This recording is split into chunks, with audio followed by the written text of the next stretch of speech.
एक आदमी और दो औरतें सोना रूम में सोना ले रहे होते हैं। तभी उनमें से एक औरत तेज गर्मी सहन नहीं कर पाती और बाहर ताजी हवा लेने के लिए दरवाजा खोलने की कोशिश करती है, लेकिन दरवाजा जैसे बाहर से किसी चीज से अटका हुआ होता है और खुलता ही नहीं। पास खड़ा आदमी यह देखकर तुरंत मदद के लिए आता है।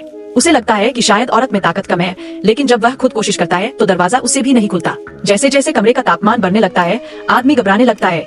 अब उसे अपनी इज्जत की परवाह नहीं रहती और वह जोर जोर से लकड़ी के दरवाजे पर टक्कर मारने लगता है। हर तरीका आजमाने के बाद भी जब दरवाजा नहीं खुलता तो औरतें भी घबरा जाती है, क्योंकि 100 डिग्री के इस सोना रूम में अगर वे जल्दी बाहर नहीं निकले तो डिहाइड्रेशन से उनकी मौत हो सकती है। औरतें दरवाजे को पीट पीट कर बाहर मदद के लिए चिल्लाने लगती है, लेकिन सोना रूम को गर्म रखने के लिए इस्तेमाल किया गया कांच इतना मोटा होता है कि बाहर किसी को उनकी आवाज सुनाई ही नहीं देती। काफी कोशिशों के बाद आदमी दोनों औरतों से कहता है कि वे बैठ जाए और थोड़ा पानी पी लें ताकि होश में रहकर कोई उपाय सोच सके। उधर सोना का बॉयलर लगातार गर्मी बहा रहा होता है और तापमान 150 डिग्री तक पहुँच जाता है। तीनों को चक्कर, उल्टी और डिहाइड्रेशन के लक्षण दिखने लगते हैं। इसी बीच सोना का मालिक उनके लिए कैंडल लाइट डिनर तैयार कर रहा होता है और उसे अंदर की स्थिति का कोई अंदाजा नहीं होता। समय बीतता जाता है और आदमी की हालत खराब होने लगती है। तभी एक औरत की नजर थर्मामीटर के पीछे जाती है, जहां उसे कुछ अजीब दिखता है। आदमी उसे खोलता है तो पता चलता है कि वहाँ एक ऑटोमेटिक टेम्परेचर कंट्रोलर लगा है।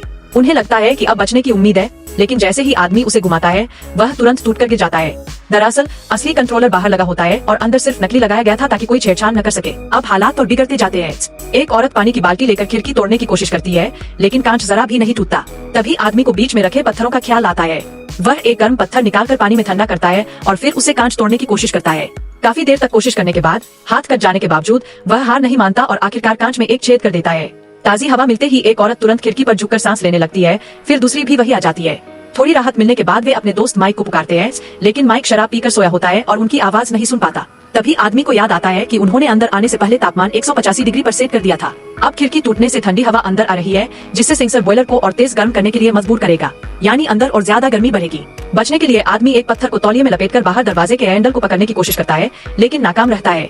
इसी बीच एक औरत गुस्से में आकर टेम्परेचर कंट्रोलर तोड़ने की बात करती है, लेकिन आदमी उसे रोकता है, क्योंकि ऐसा करने पर बॉयलर पूरी स्पीड से चलने लगेगा। दोनों औरतों के बीच बहस होने लगती है। तभी आदमी को एक लैंप दिखता है और वह सोचता है कि अगर शॉर्ट सर्किट कर दिया जाए तो शायद बिजली बंद हो जाए। वह लैंप खोलकर गीले तौलिए से शॉर्ट सर्किट करता है, लेकिन करंट लगने से खुद बेहोश होकर गिर जाता है। बिजली तो चली जाती है, लेकिन बॉयलर चलता रहता है, क्योंकि वह अलग सिस्टम पर होता है। अब तीनों पूरी तरह फंस चुके होते हैं। तभी बाहर उनका कुत्ता भौंकने लगता है। वे दीवार पीटकर आवाज देने की कोशिश करते हैं, लेकिन बाहर पटाखों की आवाज में उनकी पुकार दब जाती है। मालिक घर आता भी है, लेकिन माइक उसे समझा देता है कि सब ठीक है और वे दोनों चले जाते हैं। अंदर हालत और खराब हो जाती है। पानी खत्म हो जाता है और एक औरत मानसिक रूप से टूटने लगती है। झगड़े में वह अपनी दोस्त को पत्थर से मार देती है और सोचती है कि वह मर गई है। डर और घबराहट में वह टेम्परेचर सिस्टम तोड़ देती है, जिससे बॉयलर बेकाबू हो जाता है। आदमी पागलों की तरह हंसने लगता है और बॉयलर को तोड़ने की कोशिश करता है। तभी बॉयलर में विस्फोट हो जाता है और उसकी मौत हो जाती है। औरत किसी तरह बाहर निकलने का सपना देखती है, लेकिन वह सिर्फ उसका भ्रम होता है। असल में वह अभी भी अंदर फंसी होती है। अब कमरे में गैस भर जाती है और हालात और खतरनाक हो जाते हैं। आखिरकार मालिक वापस आता है और सोना का दरवाजा खोलता है।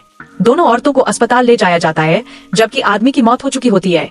अंत में पता चलता है कि यह सब माइक की गलती थी, जिसने नशे में सोना के दरवाजे के बाहर सीढ़ी लगा दी थी, जिससे दरवाजा फंस गया।